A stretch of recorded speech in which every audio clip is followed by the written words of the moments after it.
Assalamualaikum warahmatullahi wabarakatuh.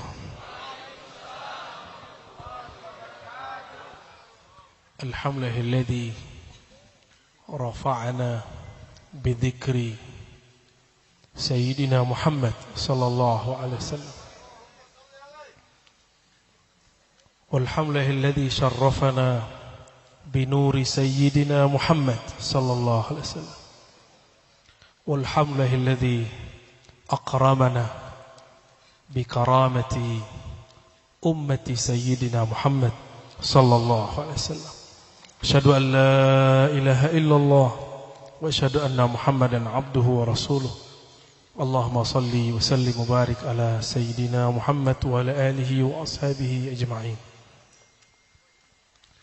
أما بعد، اللهم أخرجنا من ظلمات الوهم والجهل إلى المعرفة والعلم ومن الغفلة إلى الحضور آمين يا رب العالمين. Para ulama, para kiai, para umara, sahibul bait yang tidak mungkin saya sebutkan satu persatu, yang namanya tentu sudah disebutkan oleh MC kita tadi. Semoga semua yang hadir, semua yang berjasa, semua yang andil malam ini Allah berkahi, amin. Wabil khusus yang solawat, yang baca Quran, suaranya habis, suaranya serak, hanya untuk menyampaikan solawat kepada baginda Nabi Muhammad sallallahu alaihi wasallam.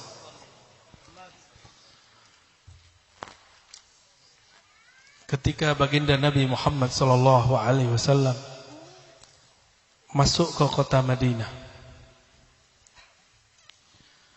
itu semua penduduk Madinah menawarkan, wahai Rasulullah, tinggallah di kampung kami, di desa kami, tinggallah di suku kami.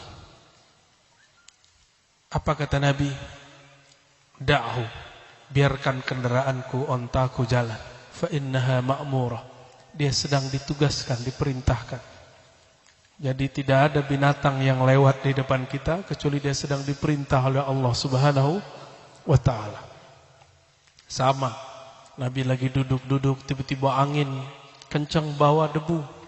Sahabat kemudian mencaci maki angin dan mengatakan, angin sial. Apa kata Nabi? La tasubur rih fa innaha ma'murah.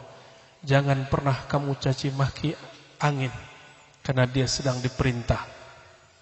Ini ma'rifat Nabiuna Muhammad sallallahu alaihi wasallam. Beliau hatta angin tidak dicaci, hatta onta tidak dihina, dibiarkan jalan. Terus jalan. Datang lagi sekelompok suku di Madinah mengatakan, wahai Rasulullah, berhentilah, tinggallah di sini.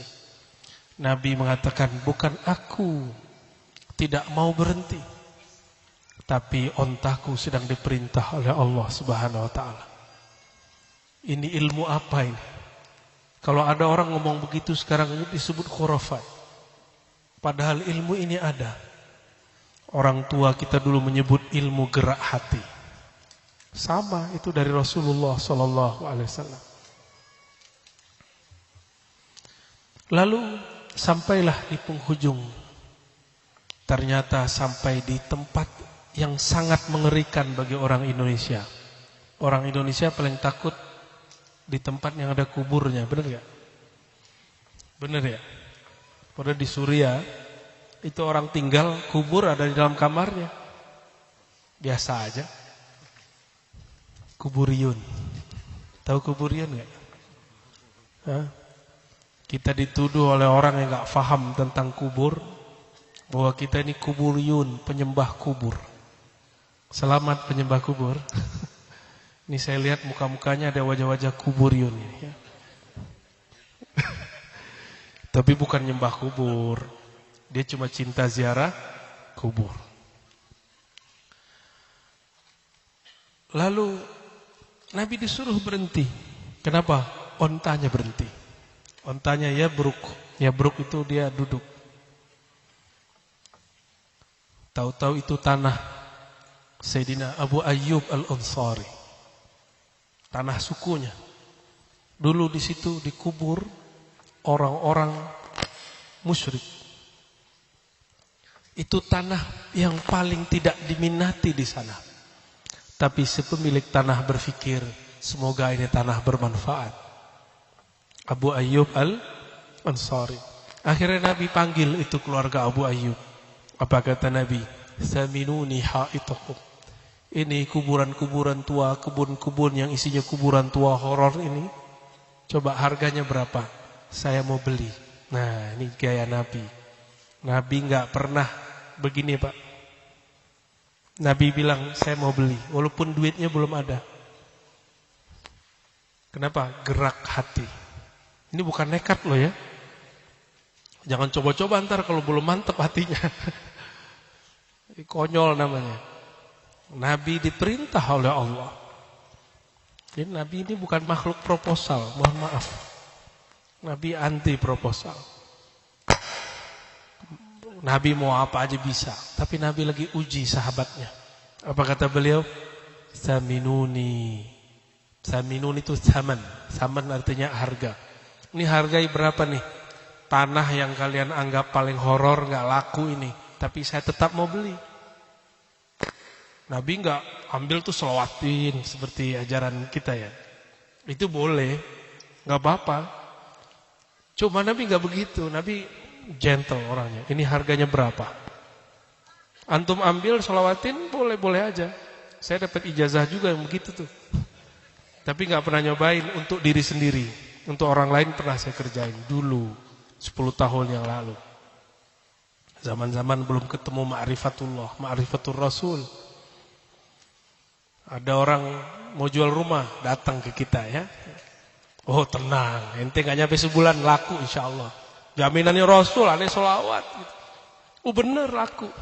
Tapi habis itu malu. Masa urusan rumah pakai solawat. Malu saya, walaupun itu boleh. Lama-lama tradisi itu kita tinggalkan. Dapatlah hadis ini. Oh Nabi ini begini mengajar umat. Saminuni, gentle orangnya. Walaupun kita ini tidak pantas menjadi seperti beliau. Tapi kan ayat yang dibaca oleh qari kita tadi, laqad kana lakum. Ini saya kasih tafsir yang mungkin jarang saya bahas. Coba cari di semua kajian saya yang ada, saya nggak pernah menafsir ini. Tapi saya lihat banyak ustadz mentafsir ini. Mau dengar tafsir versi kita? Bismillah ya, kita minta izin kepada Allah. Al-Fatihah. A'udzubillahi minasyaitonir rajim. Bismillahirrahmanirrahim. Shiratal ladzina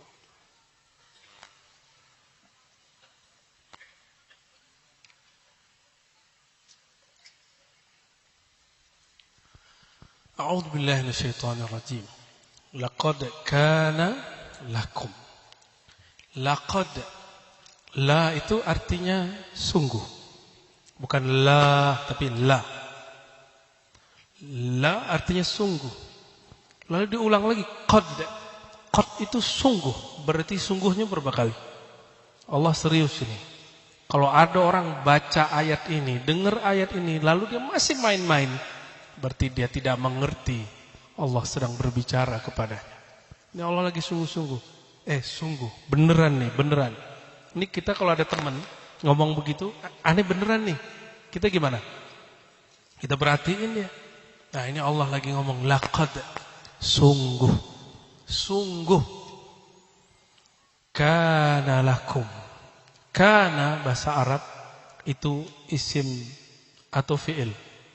Yang belajar bahasa Arab, isim atau fi'il, kata kerja atau kata benda?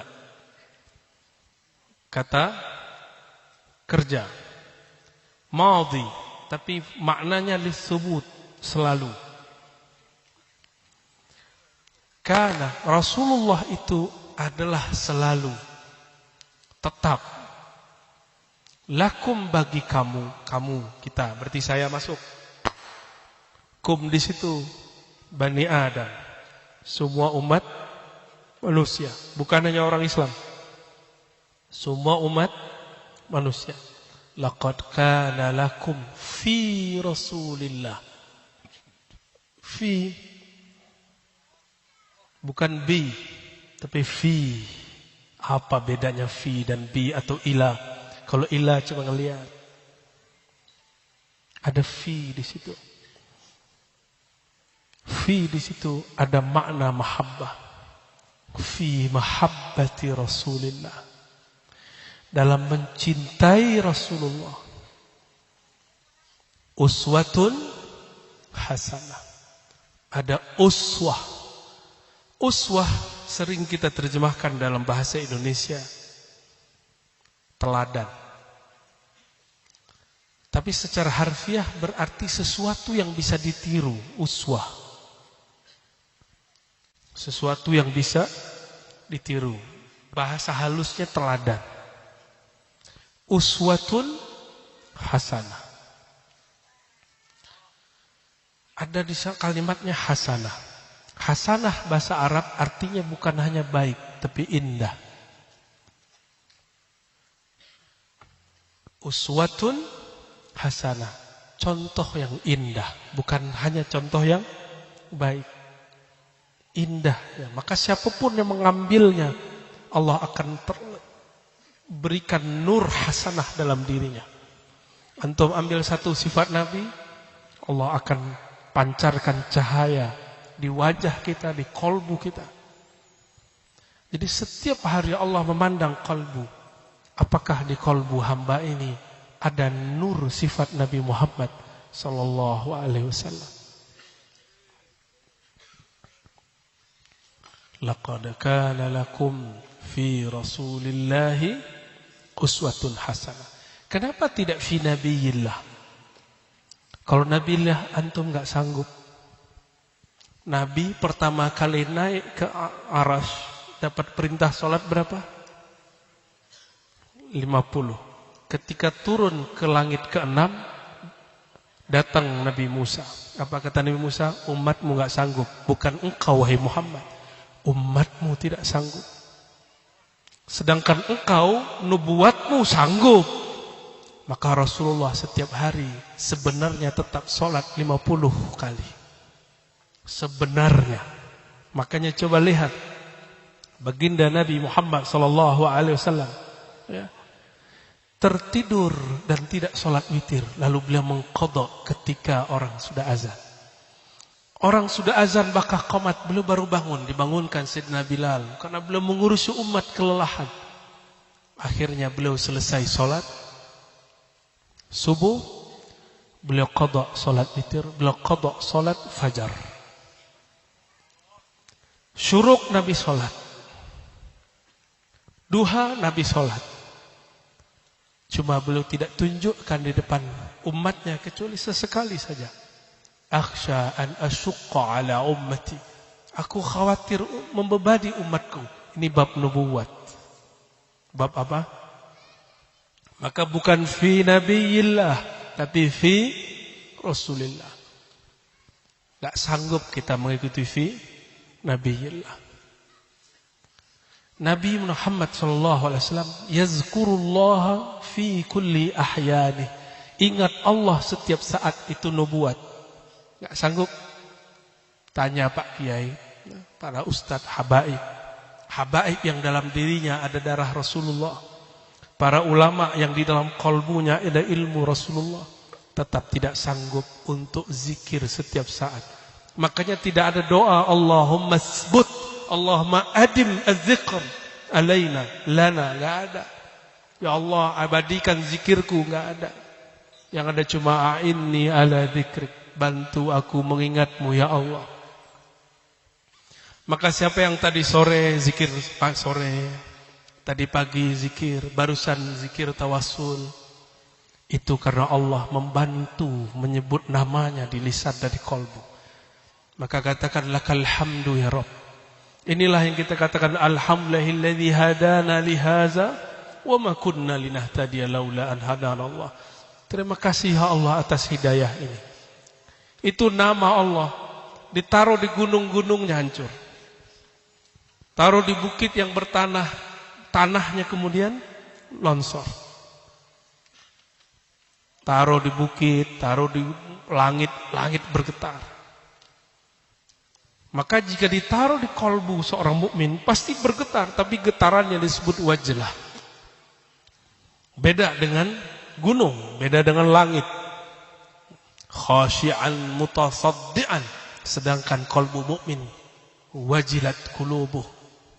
Hanya wajilat karena kolbu sangat kuat untuk menerima nama. Disitulah kenapa ada ilmu namanya talqin zikir. Ilmu bimbingan menyuapi nama Allah masuk ke dalam kolbu. Kolbu ini nggak bisa dimasukin hafalan. Dia bisanya pemaknaan nama, pemaknaan ayat. Hafalan masuk ke sini. Maka jangan heran di akhir zaman banyak yang hafal Quran, tapi maknanya tidak tembus sampai ke dada.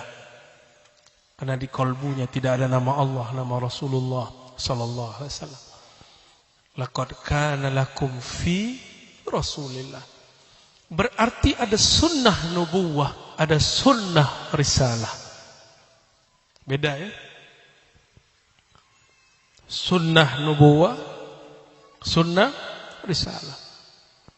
Sunnah nubuwah inilah yang disebut ulama usul fiqih sunnah khasah. Sunnah khusus buat Nabi.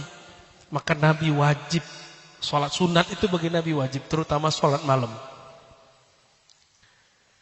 Nabi menyambut tamu siang hari. Biasanya ba'da zuhur beliau sholat 4 rakaat. 2+2. Tapi ada tamu. Dan tamunya gak jelas dari mana. Dan belum jelas juga muslim. Lihat dia rahmatan lil alamin. Tamu gak jelas pun disambut. Saya masih jauhlah dari amal ini. Lalu beliau tinggalkan sholat 2 rakaatnya. Beliau baru sholat 2 rakaat. Harusnya 4 rakaat. Setelah tamu pulang, tidak ikut sholat bersama Rasulullah. Beliau sholat asar. Wa ba'da asar beliau pulang ke rumah Sayyidatuna Aisyah dan sholat 2 rakaat mengqadha yang ba'da zuhur. Dan itu tertulis dalam kitab-kitab yang sahih. Inilah yang disebut sunnah nubuwah.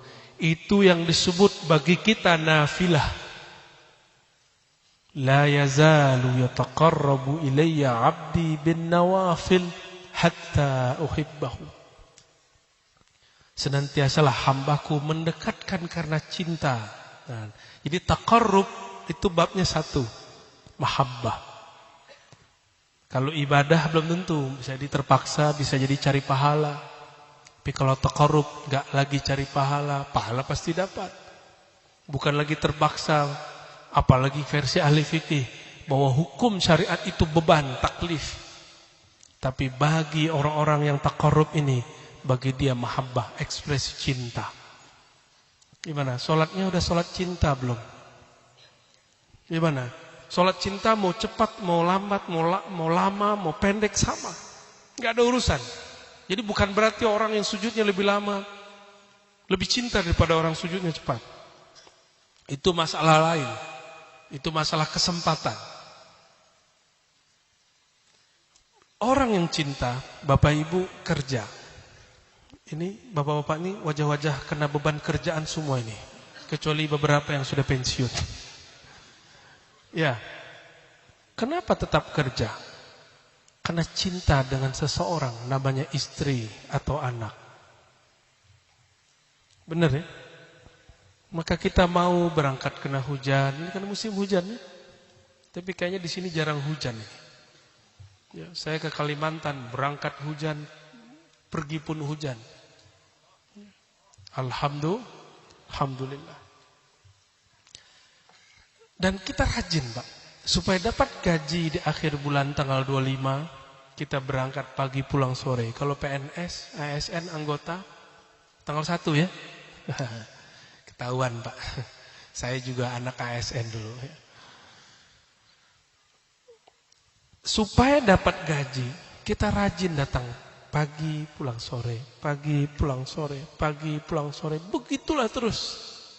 Supaya dapat hasil di awal bulan atau akhir bulan. Kenapa sholatnya belum ada hasilnya? Karena rajinnya cuma 3 hari. Habis itu lepas. Habis talqin sama guru, ambil ijazah, solawat, zikir dari syekh, mursyid, wakil talqin. Habis itu apa? Ya paling sehari 2 hari, ya lumayan lah daripada enggak.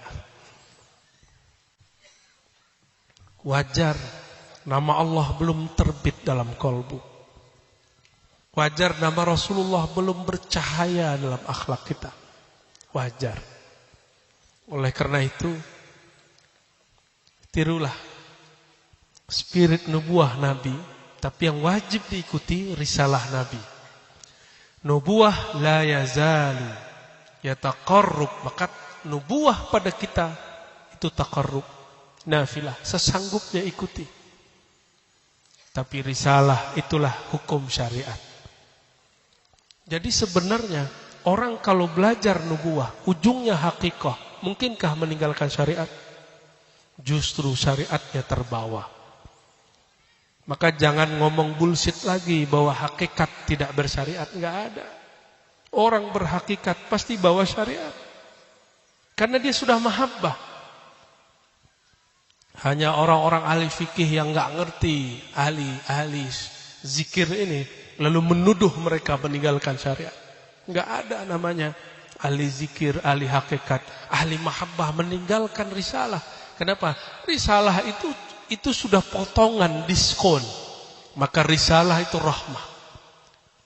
Kalimatnya wama arsalnaka, tidaklah kami utus engkau, risalahkan engkau wahai Muhammad kecuali sebagai rahmat. Rahmat kasih sayang. Udah diringkes, udah diringankan. Yang tadi 50 jadi 5. Itulah syariat 5.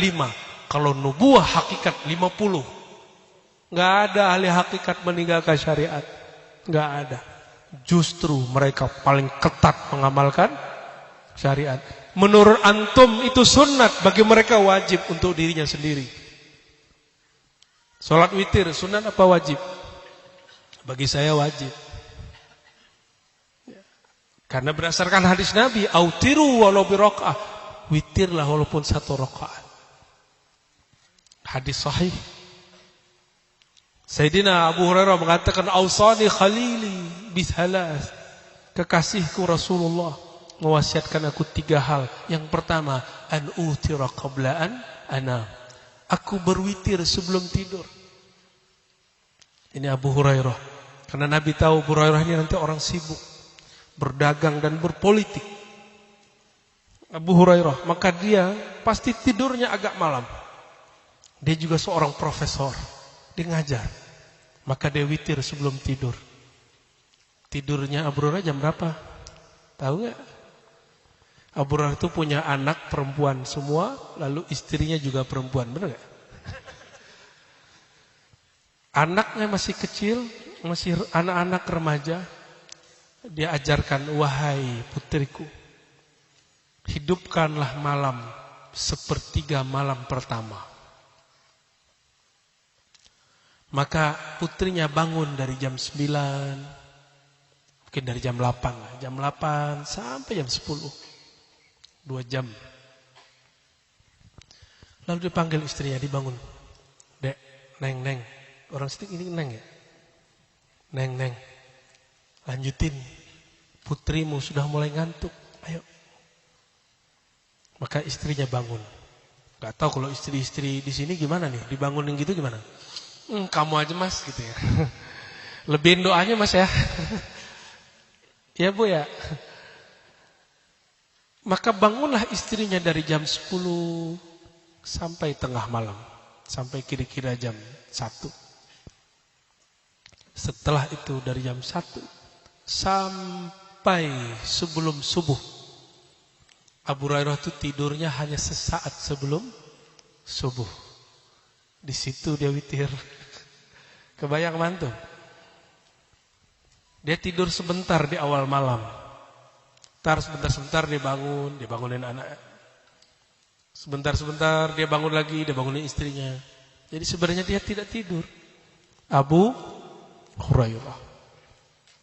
Dia menjadikan pesan Nabi wajib untuk dirinya, tapi tidak wajib untuk murid-muridnya. Saya mau tanya, sholawat itu wajib atau sunat? Ayo. Kalau ahli fikih bilangnya apa? Sunnah. Sholat sah nggak tanpa sholawat? Berarti wajib. Mengaji fikihnya, fikih apa itu? Fikih Syafi'i apa Syafi'i itu? Ya, dalam fikih Imam Syafi'i, sholat tidak sah jika tidak ditutup dengan sholawat. Kenapa? Sholawat antum itu pasti gak khusyuk. Tapi kalau ditutup sholawat Allah terima. Diterima aja. Yang penting ada nama Nabi Muhammad sallallahu alaihi wasallam. Mau sholawat yang diterima. Mau sholat yang diterima. Sholawat yang banyak. Saya pastikan tadi sholat isya'nya hanya 0,0 sekian yang khusyuk. Selebihnya kusut. Ya. Minal khasyi'in, enggak. Minal kusutiyin. Kalau itu saya yakin. Yang ngomong bukan saya, Abdullah bin Amr, kata beliau dalam hadis Tirmizi. Sebelum akhir zaman berakhir, sebelum kiamat berdiri, yang pertama Allah cabut adalah al-khusyuk. Khusyuk, sehingga engkau masuk masjid tidak melihat lagi ada orang khusyuk. Maka ilmu khusyuk ini sedang ditarget oleh syaitan. Dan orang-orang bertubuh manusia tapi batinnya batin syaitan. Ilmu zikir yang mengajarkan khusyuk sedang mereka target, Pak. Maka mereka bid'ahkan, mereka syirikkan. Itu syaitan senang. Muslim mensyirikkan muslim, girangnya setan itu. Dan hari ini terjadi, muslim membid'ahkan muslim, senang setan.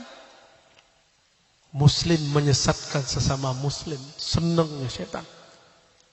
Antum mau nyenangin setan atau nyenangin Nabi Muhammad sallallahu alaihi wasallam? Nabi berdoa, ya Allah, la taj'al ummati yadribu ba'duhum ba'd. Ya Allah, jangan jadikan umatku saling pukul, memukul, saling pecah belah satu sama lain. Itu minta Nabi Muhammad SAW.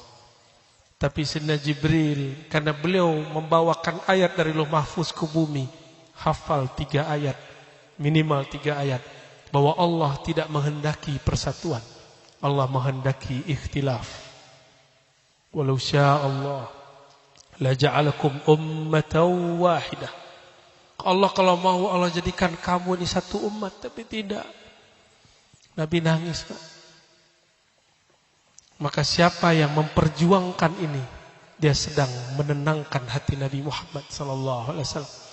Maka saya berniat dari hati paling dalam, hamba Al-Fakir Ar-Razi Hashim, untuk memperjuangkan islah antara umat walaupun persatuan sulit. Kita islah antara umat Nabi Muhammad sallallahu alaihi wasallam. Tapi kawan kita islahnya cuma dalam bab kesamaan politik. Kalau sama politiknya dia islah. Dulu di masa Nabi ada pilkada enggak, Pak? Pilkabe? Pemilu? Enggak ada.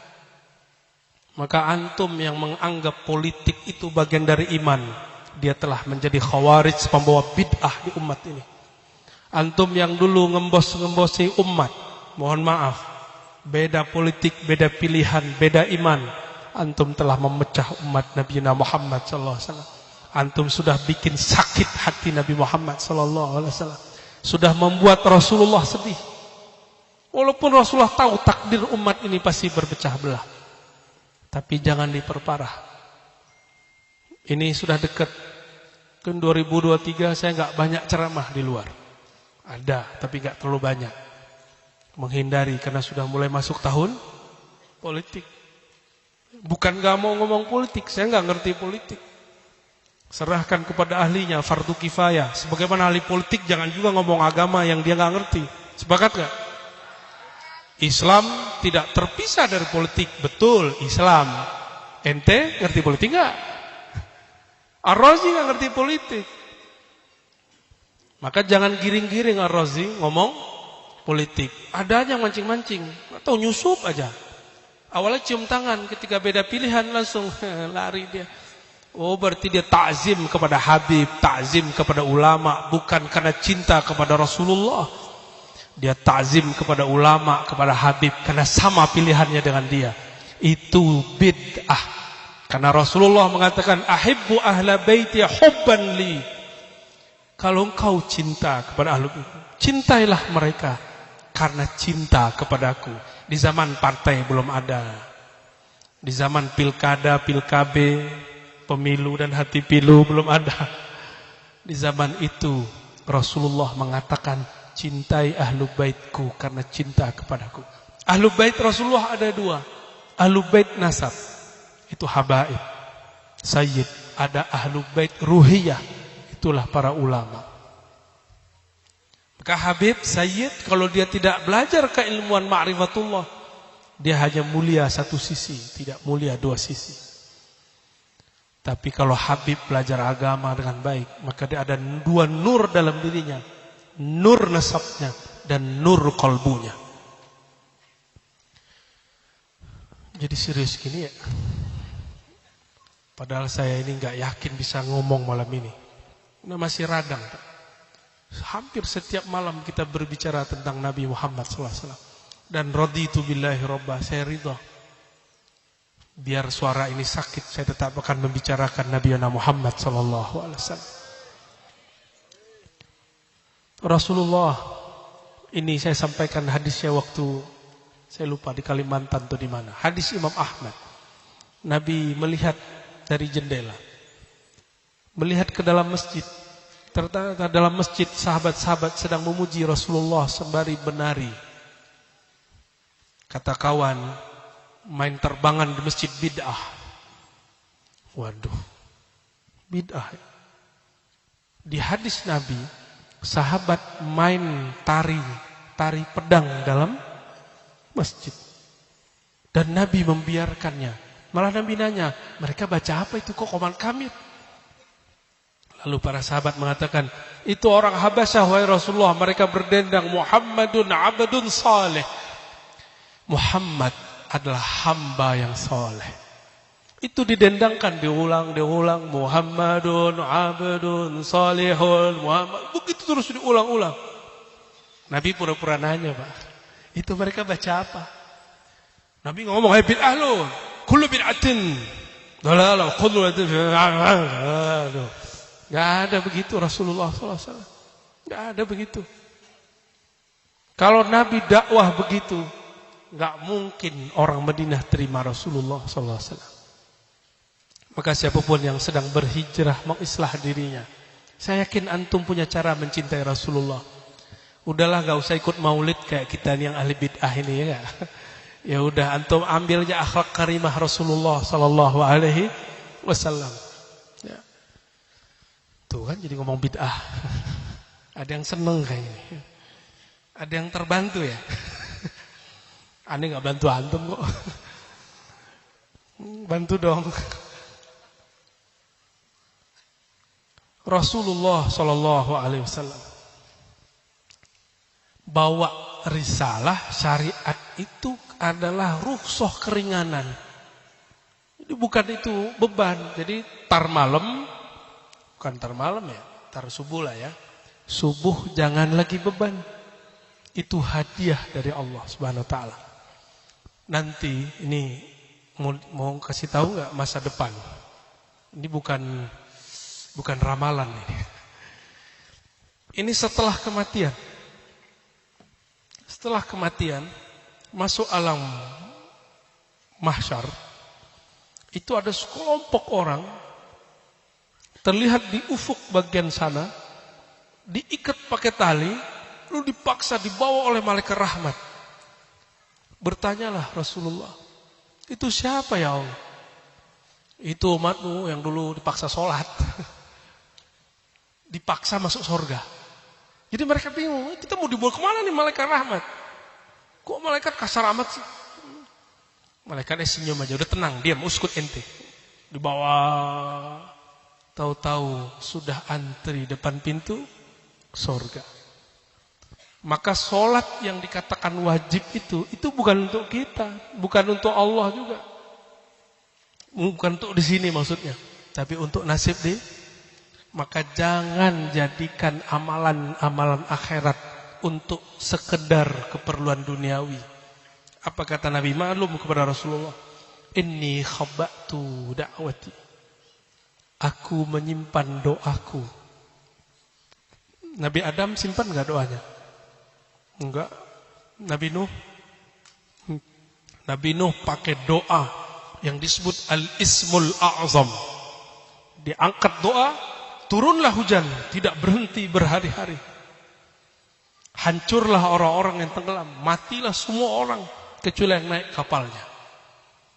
Nabi Nuh mengatakan, ya Allah, ini umatku 950 tahun aku berdakwah, mereka cuek aja, malah dieein ininya, kapalnya. Gimana kira-kira Ustaz? Kalau masjid, musola, pesantren kita dieein orang, kita bakar kali rumahnya. Nabi Nuh 900 tahun lebih gak pernah bakar siapapun.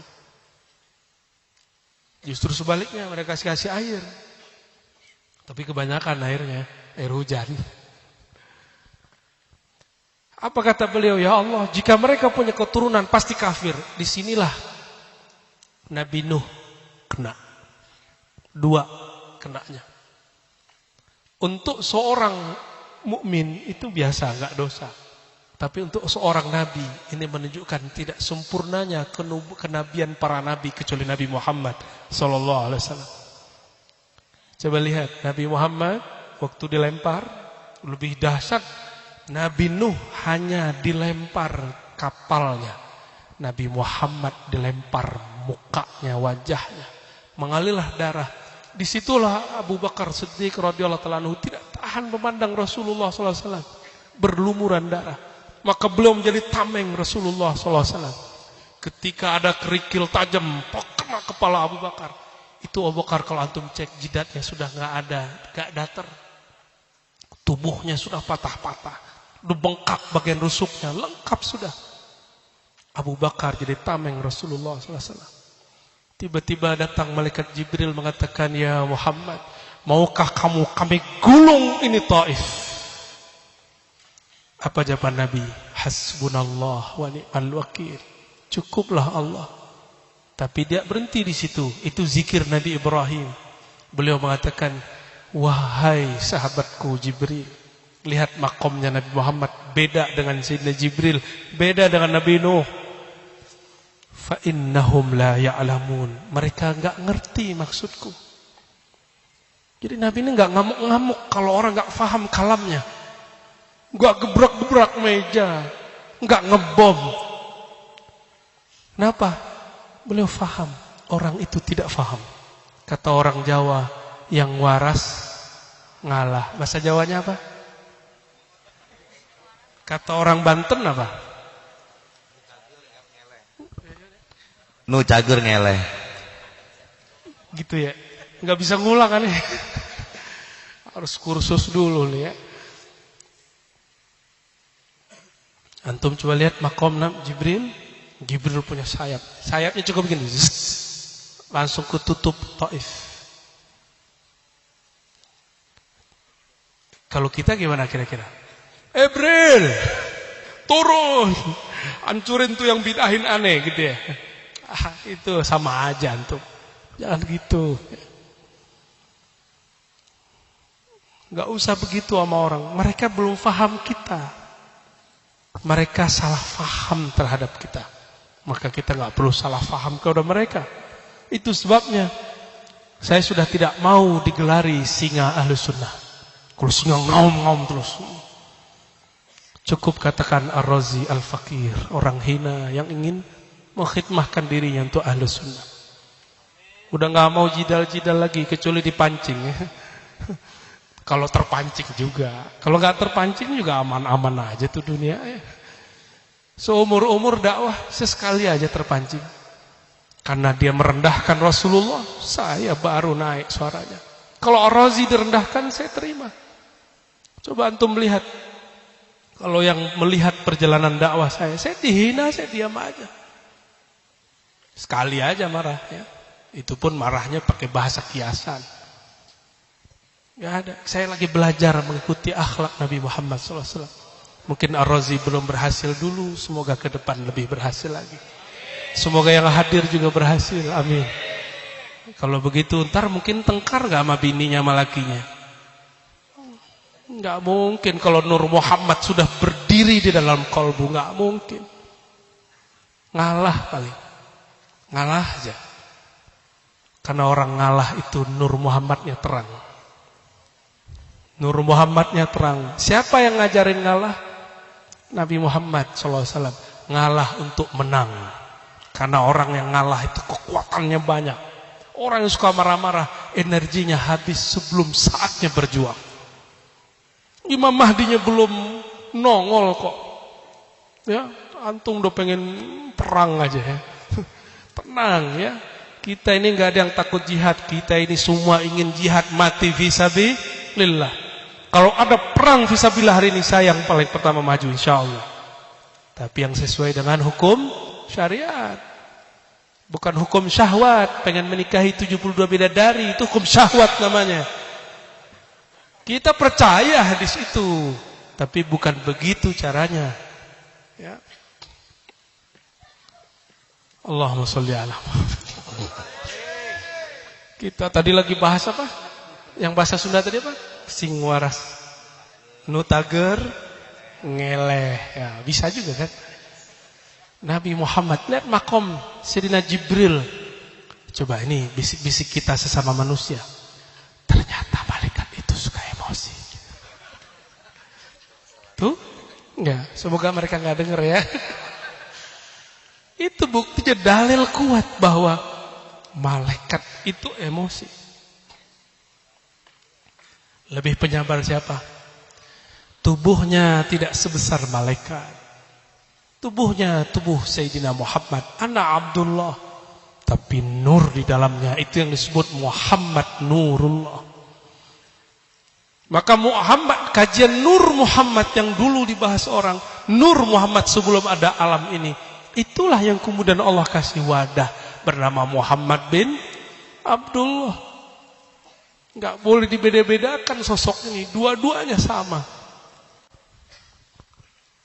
Udah mulai sadar makom Nabi Muhammad? Coba yang jadi khalifah malaikat Jibril. Bentar-bentar bom bumi ya. Ya, jadi bumi ini akan hancur bukan karena dijaga, tapi karena malaikat ngamuk-ngamuk mulu. Sorry nih malaikat Jibril ya. Ini kita lagi muji Nabi kita ya. Ya, Nabi ente juga Jibril. Kan rahmatil alamin, rahmat bagi semua. Di situ Jibril juga belajar kepada Nabi Muhammad sallallahu alaihi wasallam. Makanya Jibril setelah itu tidak pernah lagi menawarkan kemarahan. Sampai akhir zaman Imam Mahdi turun. Baru dia turun lagi menawarkan itu. Tapi malaikat Jibril setiap bulan, bahkan mungkin setiap tahun turun. Tanazzalul malaikati warruh. Lain dengan Nabi Nuh. Nabi Nuh mengatakan, "Ya Allah, jika mereka punya anak, anaknya pasti kafir." Nabi Muhammad ngomong apa? Ya Allah, mereka tidak ngerti aku. Semoga keturunannya mengerti siapa aku, sehingga beriman kepadaku. Beda? Umur Nabi Muhammad hanya 63. Umur Nabi Nuh 950 tahun. Maka umur 60 itu sama dengan 1000 tahun. Bayangkan jika umur Nabi Muhammad 1000 tahun. Mungkin dakwah ke planet Mars kali ya. Allahumma sholli ala Sayyidina Muhammad. Itu Nabi kita. Maka siapapun yang cinta kepadanya, ambil akhlak ini yang disebut tadi uswatun. Antum mungkin gak sanggup ngambil sholatnya, udah ambil uswatun hasanahnya. Dia sebagai Rasulullah, orang yang berakhlak. Berarti Nabi Nuh ini ditulis di Quran seorang nabi. Nabi enggak berdosa, benar enggak? Dan Nabi enggak salah. Dan ditulis dalam surat Nuh bahwa beliau mendoakan umatnya. Berarti itu boleh toh? Boleh enggak tuh? Boleh, kan ada di Quran. Ada di Quran bahwa Nabi melakukannya. Mungkinkah Nabi melakukan sesuatu yang tidak boleh? Mungkin nggak? Nggak mungkin. Berarti itu boleh dan itu normal. Kalau udah kesel, keluarlah kutuk-kutuk sumpah serapah. Ada seorang wali makan di rumah makan, diejek sama yang punya. Kesel dia. Sial kalian, kebakar itu rumah makan. Tapi si wali nyesel kemudian. Ya Allah, kenapa aku berbicara seperti itu? Itu baru Nur Muhammad ada dalam kolbunya. Tes keramat namanya itu. Ya. Tapi kalau antum yang ngomong kayaknya nggak laku deh. Kita nggak dihargai dikit, tersinggung. Ar-Razi masih begitu, Pak. Maka saya malu. Saya ulang-ulang cerita ini supaya ini menjadi akhlak kita semua. Apalagi yang berbicara ini. Nabi Muhammad sallallahu alaihi wasallam, ketika beliau mengatakan, ya Allah, mereka tidak ngerti siapa aku. Berarti Nabi Muhammad itu tidak pernah menghukumi orang seperti dirinya. Nabi selalu membawakan perasaan dirinya ke orang lain. Oh, itu yang dia rasakannya. Kita enggak ya?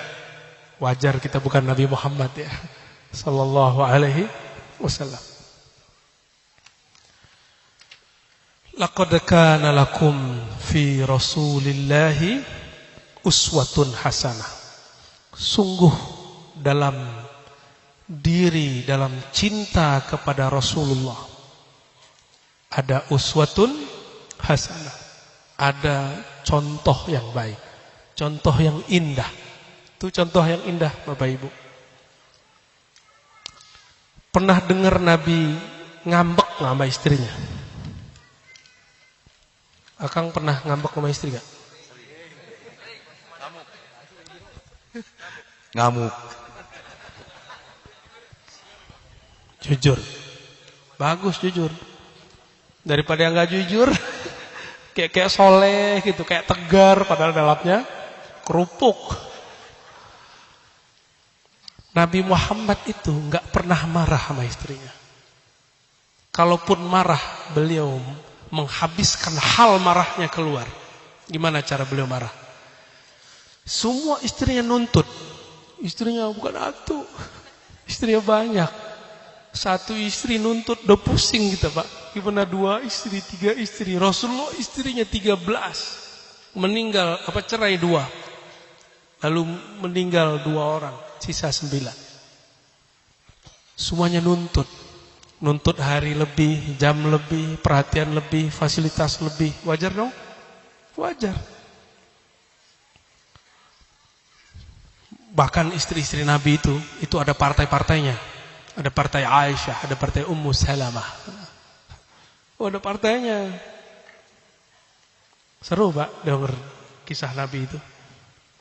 Tapi Nabi saya nggak temukan satu riwayat pun beliau merhadik istrinya. Nggak pernah. Coba antum yang pernah menghadik istri, apalagi mukulin istri, kayak berita kemarin-kemarin itu. Ngeri itu ya. Yang suka mukul itu siapa sih?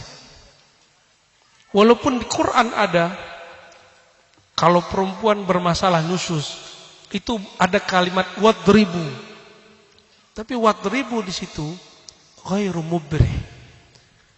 Pukulan yang tidak menyakitkan. Berarti pukulan apa dong? Cubit yang bikin tambah kangen. Ya, yang jomblo gak paham. Cepetan makanya. Jangan jomblo mulu. Antum gak sempurna ikut Nabi kalau jomblo ya.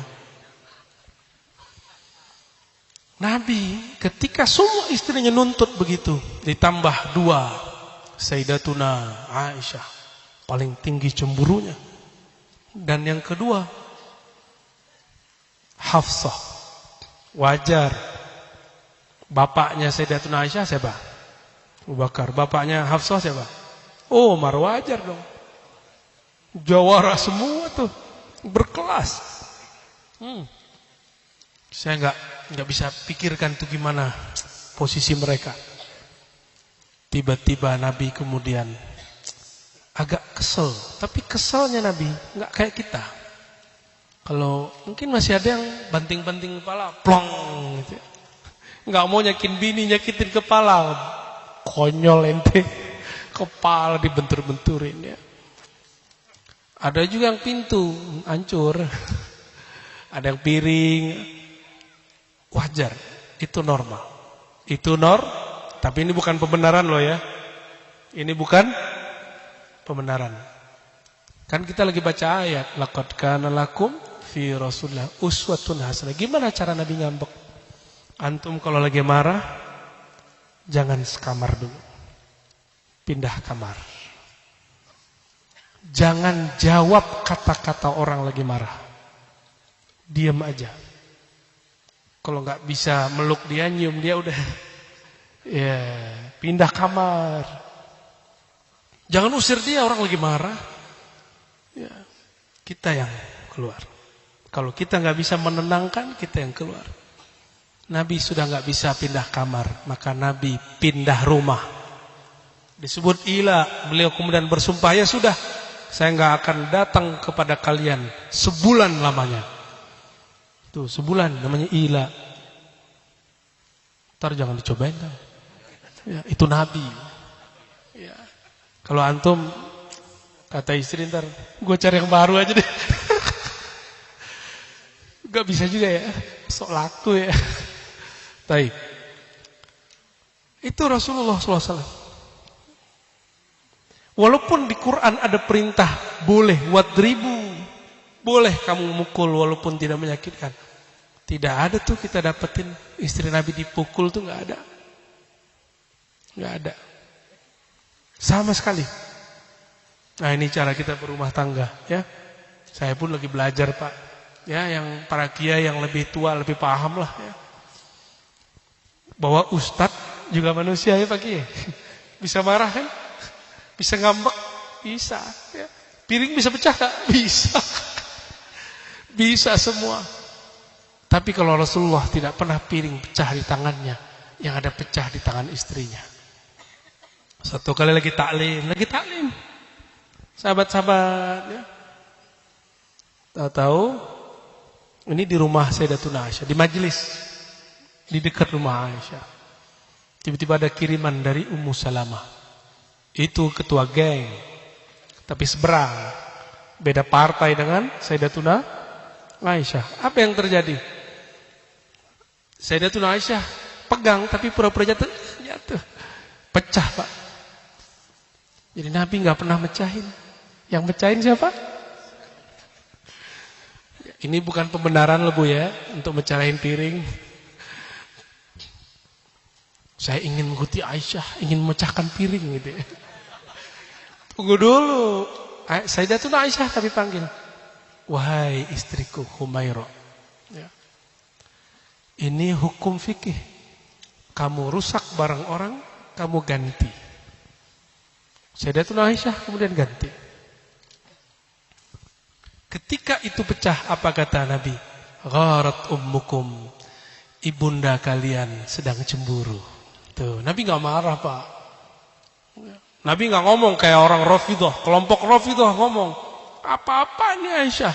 Masa memecahkan piring depan Rasulullah? Laknat terhadap Aisyah. Mereka ngomong begitu. Saya dengar sendiri Pak, mereka ngomong begitu. Kita nggak begitu memahaminya. Kayak dia nggak punya bini aja ya.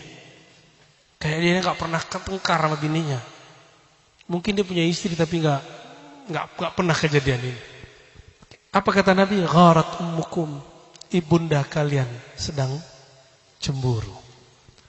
Nabi nggak bawain, aku loh Rasul, kok kamu nggak ngargain aku, malu-maluin aja, nggak gitu. Kalau kita gitu ya, Neng pulang, gitu ya. Di rumah kita kata-katain, kamu nggak menghargai aku malu di depan. Udah lanjut deh ya, ronde berikutnya. Bapak Ibu yang bukan Allah, Rasulullah nggak begitu. Laqad kana lakum fi Rasulillahi uswatun hasanah. Terakhir, ini untuk berjamaah. Kalau tadi kan rumah tangga ya, ini untuk berjamaah. Ini paling penting.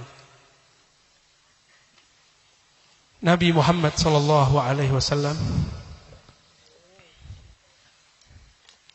pernah beliau masuk masjid. Ketika masuk masjid, Nabi Muhammad SAW memulai dengan membaca doa. Apa doanya? Allahumma ftahli abwaba rahmatik. Ya Allah, bukakanlah bagiku pintu rahmatmu. Pintu rahmatmu. Sumbernya rahmat siapa? Di bumi. Walaqad wa ma arsalnaka illa rahmatil alamin. Kami utus engkau Muhammad tidak lain tidak bukan kecuali rahmat. Jadi kalau kita doa masuk masjid, ya Allah bukakan pintu rahmatmu, itu rahmat siapa? Rahmah Muhammadiyah, rahmat Nabi Muhammad sallallahu alaihi wasallam. Maka ulama kita menambahkan dengan hadis yang lain, Allahumma sholli ala sayyidina. Dan ada satu lagi, abwab. Apa arti abwab? Pintu-pintu, bukan satu pintu. Apa arti rahmat? Kasih sayang. Masuk masjid, masuklah dengan kasih sayang. Tapi hari ini cuma karena masalah kunut, kaki jingkrang, enggak jingkrang, jenggot enggak jenggot, maulid enggak maulid.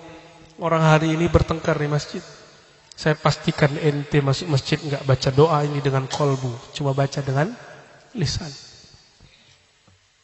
Mau aswaja enggak aswaja sama. Kalau antum tengkar di masjid, berarti baca doanya enggak dengan kolbu. Kita benar nih, merasa benar maulid. Kita enggak boleh merasa paling benar lalu hina mereka, enggak boleh juga. Ya. Aneh kasih dalil antum, tapi jangan dalil ini untuk berbangga-bangga. Jangan kemudian gini, wah ini dalil buat debat sama temen aneh yang baru hijrah nih. Gitu ya. Kalau ngaji niatnya begitu mulu ya. Menit kesekian ditandain tuh. Menit kesekian dalil maulid. Bahan debat. Itu masa lalu saya, Pak. Jangan begitu kalau ngaji. Ya. Jangan cari dalil untuk debat. Kata Nabi SAW, hadis Imam Hakim, ada juga di Tirmizi dengan yang semakna. Man talabal ilma, siapa yang mencari ilmu untuk apa? Untuk mencari ghardan min agradid dunya, mencari kepentingan dunia, atau liyubahi bihil ulama, ya, untuk mendebat ulama, berbangga-bangga kepada ulama, yubahi, berbangga-bangga di depan ustaz seberang, atau yujadil bihi sufaha, mendebat orang bodoh. Tuh Nabi sudah prediksi bahwa nanti akan ada orang ngaji untuk dua hal ini, berbangga-bangga. Maka sekarang banyak channel berbangga-bangga dengan dalil. Banyak majelis hari ini berbangga-bangga dengan dalil dan berbangga-bangga mendebat orang bodoh. Orang baru hijrah, bukan kiai, bukan santri, antum debat, level enggak? Jangan, enggak usah debat yang begitu enggak penting. Kata Nabi, orang yang begini, 3 karakter ini, lam yashum raihatal jannah, enggak mencium bau surga. Sedangkan bau surga itu dapat dicium 500 tahun perjalanan. Dan bau itu sebenarnya keharuman Nabi Muhammad SAW. Kenapa? Karena bidadari meludah ke bumi, itu bumi sepenuhnya dipenuhi oleh keharuman yang luar biasa. Ternyata urat-uratnya bidadari bertuliskan Muhammad, Ahmad, Mahmud. Maka keringatnya bidadari itu keringat isim Muhammad. Bayangkan kalau di kolbu kita ada nama Nabi Muhammad, maka kata-kata yang keluar pasti harum, indah. Jadi kenapa ada dai, ustaz, kalau ngajar kok kasar? Mungkin nama Allah belum bertahta dalam kolbu. Nur Muhammad belum bersinar di dalam dirinya. Kita doakan semoga Allah tanamkan nur itu dalam dirinya dan diri kita semua. Amin. Banyak-banyak sholawat ya. Di majelis, di masjid, banyakin sholawat. Cuma itu obatnya. Jadi kalau ada orang ajak debat, kita sholawat aja. Orang debat, kita sholawat. Menangan mana Pak? Sholawat. Ya, dia ngomong sendiri apa tuh? Ya. Gelo. Antum walaupun benar nggak usah debat. Tapi kalau ada orang cari-cari lawan sama kita layani dengan sholawat atas nama Rasulullah SAW. Kalau dia menghina Rasulullah baru kita balas. Kalau nggak perlu kita layani. Kalaupun itu bermanfaat. Nah, jadi masuk masjid, apa bacaannya? Allah maftahli abwaab. Yang kita iktikadkan apa? Pintu-pintu rahmat Nabi Muhammad sallallahu alaihi wasallam. Baca solawat. Baca solawat. Tapi aneh nih kawan. Bisnis bisa bareng. Masuk masjid tengkar mulu. Ya kan? Kok bisa? Karena masuk masjid tidak pakai abwaab rahmatik, tidak bersolawat. Masuk masjid pakai ini. Biar masuk masjid enggak bawa karakter hewan.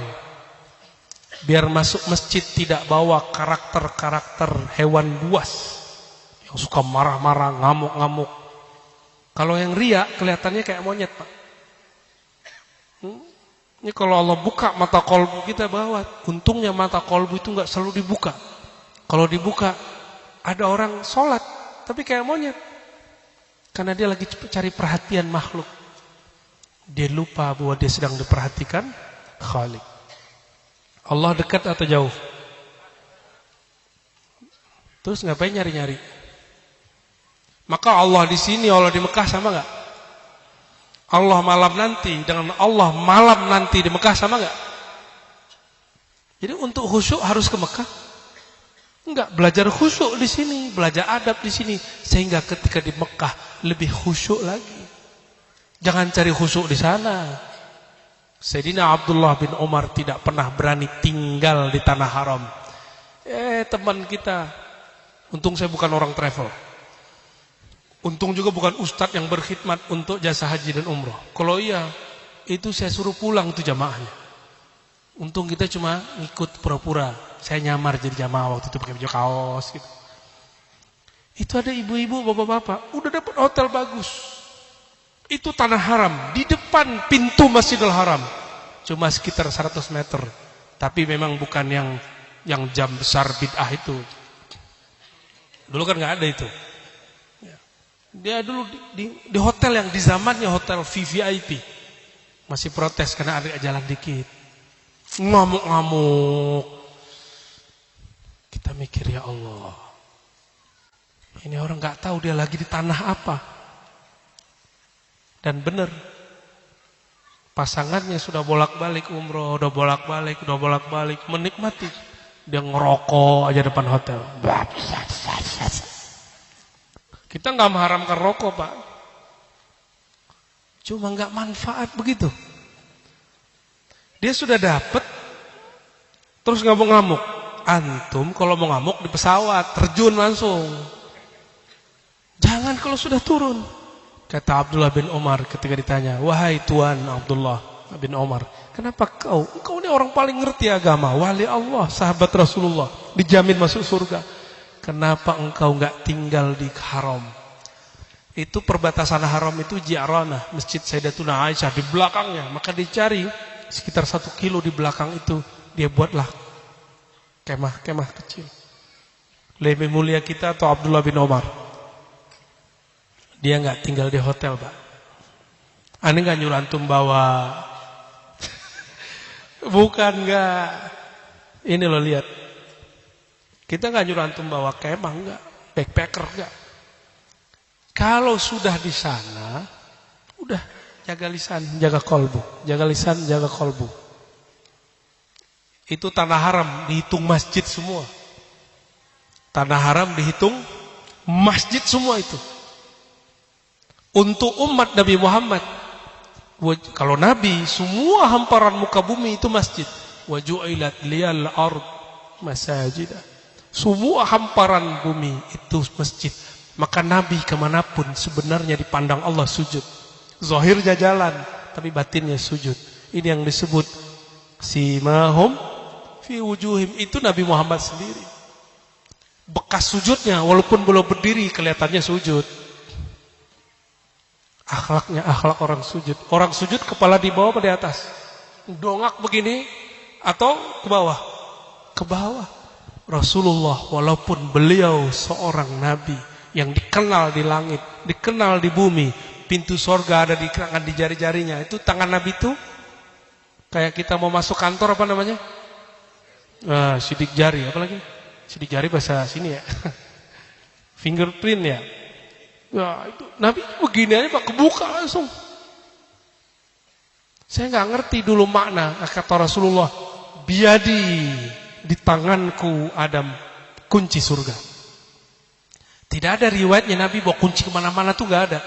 Pak Kiai, pernah dapat nggak riwayat Nabi bawa kunci gembok gede kemana-mana? Pernah bawa nggak? Pernah lihat nggak? Kalau ada, saya beli kitabnya. Nggak ada kan? Nggak ada. Terus maksud beliau ngomong begitu apa? Sekarang di akhir zaman kita faham. Jika masuk kantor dan sidik jari kita nggak ada di sana, berarti sidik jari itu kode Pak. Huruf-huruf itu. Ada huruf di kode jari, hati-hati. Maka Rasulullah itu namanya, dirinya, itulah password masuk surga.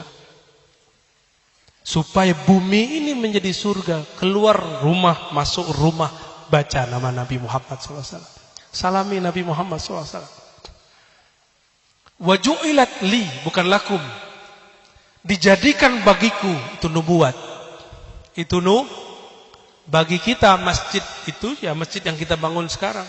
Dan yang haram, tanah haram itu cuma Mekah dan Madinah. Lalu Al-Quds. Sedangkan bagi Nabi semuanya. Beda, itu beda nubuat dengan risalah. Sallallahu alaihi wasallam. Terakhir lebih panjang banget ya. Ketika Nabi sallallahu alaihi wasallam mengajarkan itu, Abdullah bin Umar faham. Apa kata beliau? Aku tidak berani tinggal di tanah haram. Karena di sana dosa yang kecil dipandangnya besar. Adab yang kurang itu dianggap dosa, Pak. Hati-hati. Maka saya nggak berani juga sering-sering umroh. Nggak berani juga sering-sering umroh. Kalau hari normal biasanya sekali setahun. Takut su'ul adab. Tapi saya nggak ngelarang loh ya. Ada orang menawarkan membuat usaha haji umroh, silakan. Niatnya satu, khidmat untuk tamu-tamu Ar-Rahman, tamu-tamu Allah Subhanahu wa ta'ala. Tapi habis ini gak usah diajak saya, gak usah. Takut nanti antum kecewa, aneh gak mau. Nabi Muhammad SAW mengajarkan begitu. Abdullah bin Umar apa katanya? Aku tidak berani tinggal di tanah haram. Jadi siapa yang nanti masuk masjid kita di mana nih? Belakang. Jangan berpikir buruk terhadap makhluk Allah di situ. Masih ingat tadi yang di depan saya ngomong, angin datang menimpa para sahabat, lalu sahabat mengatakan, angin sial. Apa kata Nabi? Jangan laknat, jangan sial-sialkan angin, karena dia diperintah. Itu angin lebih hargai. Bagaimana kalau orang lain? Beda faham sama kita. Yang penting masjid jangan dikuasai aja Pak sama mereka ya. Ngalah. Silakan soft, langsung di belakang imam ente boleh, ya kan? Biasanya kan di belakang imam langsung tuh ya. Langsung tuh melangkahi. Ya, kayaknya pengalaman nih. Pengalaman dilangkahi. Ya. Padahal yang di belakang imam itu kata Nabi, liyaliyani ulul ahlam. Ahlam. Di belakangku orang yang sudah sampai, yang sudah cukup syarat-syaratnya. Siapa? Atau ulin nuha, begitu di hadisnya. Orang yang fahamnya cukup, faqih fid din. Itu yang belakang imam tuh. Saya kan pengen dapat pahala gede Ustaz. Pahala gede itu antum mau di sudut sono sama. Sahabat Nabi tidak ada yang berani duduk 4 bagian.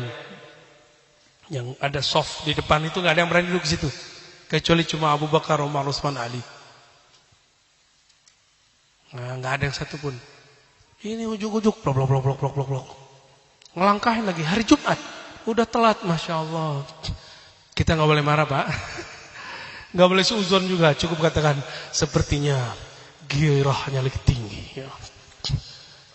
Ya, sepertinya lagi jos.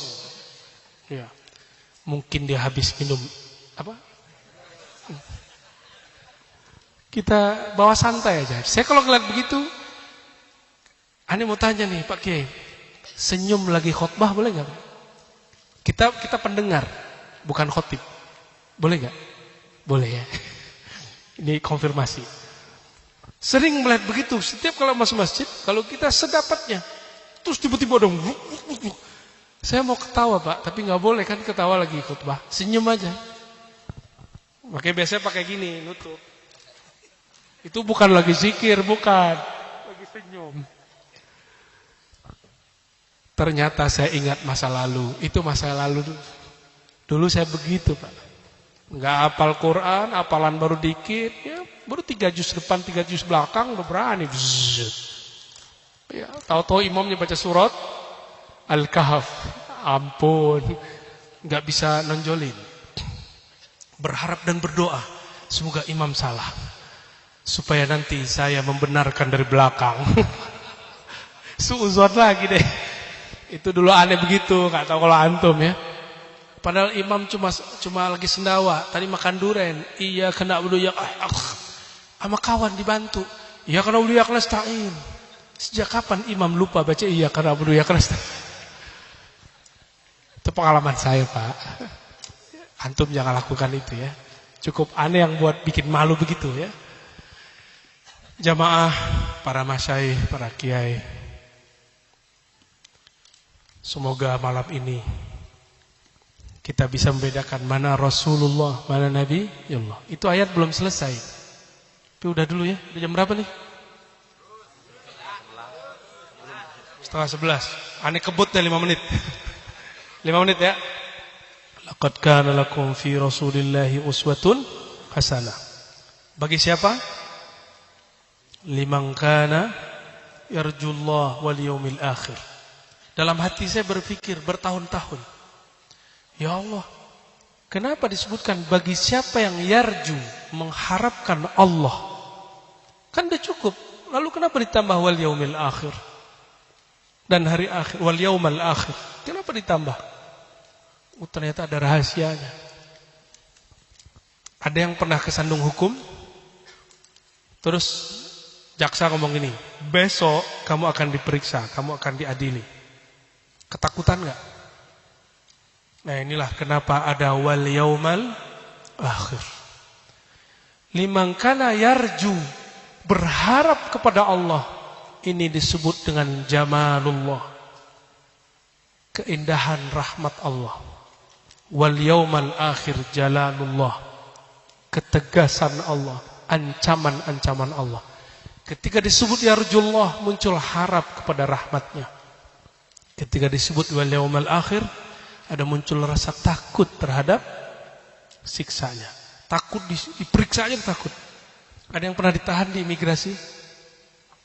Ada? Saya pernah Pak, ditahan di imigrasi Israel.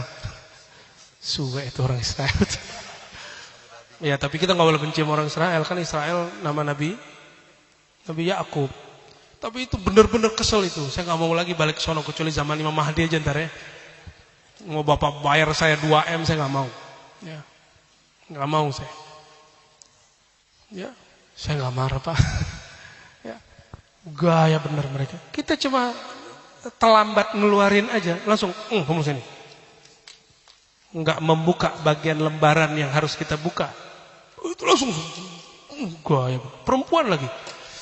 Coba kalau laki-laki, tambah takut kita. Udah ditahan. Adalah berapa menit. Teman saya hampir buang air kecil berdiri Pak. Ustadz padahal. Jadi Ustadz. Baru di imigrasi dunia yang dipunya Israel. Ketakutan. Nanti di alam barzakh ada imigrasi mungkar dan nakir. Antum ditanya lama di sana. Tapi ada nggak yang masuk bandara langsung dijemput nggak diperiksa, ada nggak? Dijemput siapa? Dijemput polisi apa dijemput siapa nih? Patwal. Pernah nggak begitu? Wah, kok bisa begitu? Karena kita tamu orang yang jemput. Karena nama kita harum di kalangan orang yang jemput. Coba, antum gimana? Mau harum nggak namanya di sono? Harum. Benar. Ya, maka kalau tawasul itu ada tawasul Fatihah untuk para malaikat. Fatihain malaikat. Fatihain ahli kubur. Sehingga nama antum masyhur, viral di kubur. Jangan viral di Facebook, sama YouTube. Nggak tembus ke alam sono, nggak tembus. Ya, jadi kalau lewat kubur, baca Assalamualaikum ya ahlal kubur. Bacain Fatihah. Itu Fatihah antum kan lewat. Kelihatan sama malaikat Munkar Nakir siapa yang baca. Nanti dia lihat, terkenal tuh namanya, si Anu. Ya. Nanti kalau kita masuk, dia lihat, wah ini orang kaya Al-Fatihah masuk. Hormat Pak, insya Allah malaikat Munkar Nakir. Dihormati antum nanti. Tapi kalau di kolbu ada nur Nabi Muhammad SAW, langsung disambut baginda Rasulullah SAW. Munkar Nakir gak berani nanya. Kan Munkar Nakir mau nanya, siapa Robmu? Terus tunjukin foto kan, bukan foto, wajah. Ini wajah siapa? Lah ini samping gua ya kan. Gak berani Munkar Nakir. Sudah bersama Rasulullah, gak ada yang berani nanya. Kalau sudah dijemput jalur VIP, tamu negara, ada imigrasi yang nanya? Gak ada. Mau begitu nanti di akhirat? Nama Rasulullah harus diukir dalam kolbu. Nama Allah harus bercahaya di kolbu. Itulah yang kita sebut nur Nabi Muhammad SAW. Dan bukti indikator suksesnya uswatun hasanah. Pasti uswatun hasanah. Penutup ayat wa zakarallaha, bahwa uswatun hasanah hanya ada bagi orang yang harap kepada rahmat Allah, takut kepada hukum Allah, dan banyak berzikrullah. Kata Imam Qadiyat, wa rafa'na laka dzikrak, ja'ala dzikraka min dzikrillah. Allah jadikan menyebut namamu hai Muhammad bagian dari menyebut nama Allah. Maka bersolawat dapat dua, zikrullah, zikru Muhammad sallallahu alaihi wasallam.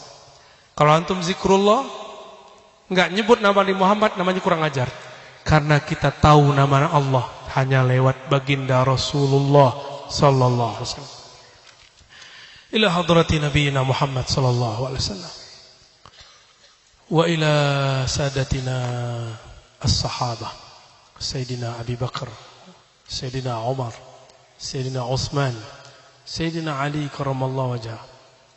وساداتنا الصحابة المبشرين بالجنة وجميع أهل البدر وجميع من بايع تحت شجرة الرضوان وجميع الصحابة المبشرين بالجنة ومن ورثهم من التابعين وأتباع التابعين إلى يوم الدين. الفاتحة.